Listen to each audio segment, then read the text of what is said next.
हम mobile phone import करते थे। आज मोबाइल फोन का मैन्युफैक्चरिंग का इकोसिस्टम बना है, एक बहुत बड़ा हब बना है और आज हम मोबाइल फोन दुनिया में एक्सपोर्ट करने लगे हैं। ये भारत की ताकत है। साथियों, भविष्य के साथ सेमीकंडक्टर जुड़ा हुआ है, आधुनिक टेक्नोलॉजी जुड़ी है, एआई जुड़ा हुआ है। हमने सेमीकंडक्टर मिशन पर काम शुरू किया है। हर उपकरण में मेड इन इंडिया चिप क्यों न हो, क्यों ये सपना मेरे देश का नौजवान देखे। टैलेंट यहाँ है, सारे इस प्रकार के रिसर्च काम हिंदुस्तान में होते हैं, तो अब प्रोडक्शन भी हिंदुस्तान में होगा, सेमीकंडक्टर का काम भी हिंदुस्तान में होगा और हम एंड टू एंड सॉल्यूशन दुनिया को देने की ताकत रखते हैं और हम उसको साथियों, एक जमाना हमने देखा है 2G के लिए हम कैसा संघर्ष करते थे।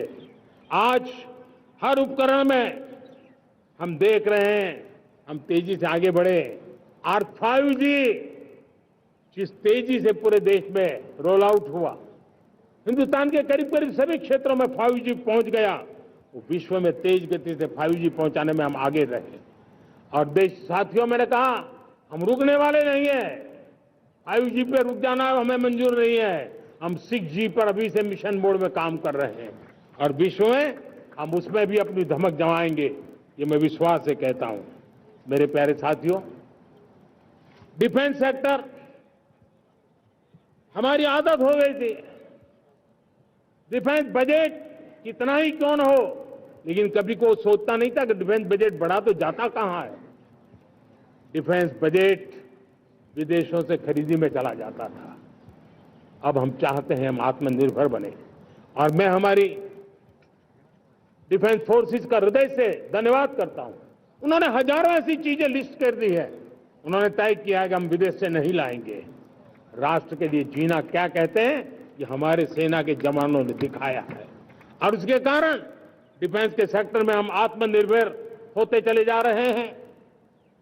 आज डिफेंस मैन्युफैक्चरिंग में भारत की पहचान बनी है और मैं आज खुशी से कह सकता हूं कि जो देश कभी डिफेंस की हर छोटी मोटी चीज बाहर से लाता था, आज धीरे धीरे दुनिया के कई देशों में हम जो डिफेंस के इक्विपमेंट मैन्युफैक्चर कर रहे हैं वो हम एक्सपोर्ट करने लगे हैं। दुनिया में डिफेंस हब, मैन्युफैक्चरिंग हब के रूप में हम धीरे धीरे उभर रहे हैं। हम मैन्युफैक्चरिंग क्षेत्र को बढ़ावा देना चाहते हैं क्योंकि रोजगार के लिए सर्वाधिक आवश्यक है। आज PLI स्कीम को बहुत बड़ी सफलता मिली है। FDI रिफॉर्म्स, उसने भी हमें बहुत बड़ी ताकत दी है। MSMEs को बहुत बड़ा बल मिला है, नई व्यवस्थाएं विकसित हुई है और उसके कारण हमारा मैन्युफैक्चरिंग सेक्टर, हम दुनिया का एक मैन्युफैक्चरिंग हब बने। जिस देश के पास इतनी नौजवान शक्ति हो, जिस देश के अंदर ये सामर्थ्य हो, हम मैन्युफैक्चरिंग की दुनिया में भी इंडस्ट्री 4.0 में हम बहुत बड़ी ताकत के साथ आगे जाना चाहते हैं और इसके लिए आवश्यक स्किल डेवलपमेंट, उस पर भी हमने बल दिया है और स्किल डेवलपमेंट में भी हमने नए मॉडल तय किए हैं। हमने जन भागीदारी को जोड़ा है ताकि तुरंत रिक्वायरमेंट के अनुसार स्किल डेवलपमेंट हम कर सके और मुझे विश्वास है, मैं लाल किले की प्राचीर से कह रहा हूं, वो दिन दूर नहीं होगा जो भारत इंडस्ट्रियल मैन्युफैक्चरिंग का हब होगा, दुनिया उसकी तरफ देखती होगी। आज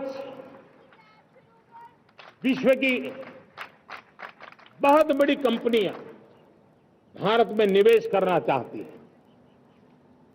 ये चुनाव के बाद मैंने देखा, मेरे तीसरे कार्यकाल में जितने लोग मुझसे मिलने के लिए मांग कर रहे हैं वो ज्यादातर निवेशक लोग हैं, विश्व भर के निवेशक हैं। वो आना चाहते हैं, भारत में निवेश करना चाहते हैं। ये एक बहुत बड़ा गोल्डन अपॉर्चुनिटी है। मैं राज्य सरकारों से आग्रह करता हूं कि आप निवेशकों को आकर्षित करने के लिए स्पष्ट नीति निर्धारित कीजिए, गुड गवर्नेंस का आश्वासन दीजिए, लॉ एंड ऑर्डर सिचुएशन के लिए उनको भरोसा दीजिए। हर राज्य एक तंदुरुस्त स्पर्धा में आगे आए। राज्य के बीच निवेशकों को खींचने के लिए स्पर्धा होनी चाहिए, निवेशकों को लिए, ताकि उनके राज्य में निवेशक आएंगे, उनके राज्य के नौजवानों को स्थानीय रूप से अवसर मिलेगा, रोजगार का अवसर मिलेगा। नीतियों में परिवर्तन लाना चाहिए तो ग्लोबल रिक्वायरमेंट के अनुसार नीतियों को राज्यों ने परिवर्तित करना चाहिए। लैंड की आवश्यकता है तो राज्यों ने लैंड बैंक बनानी चाहिए।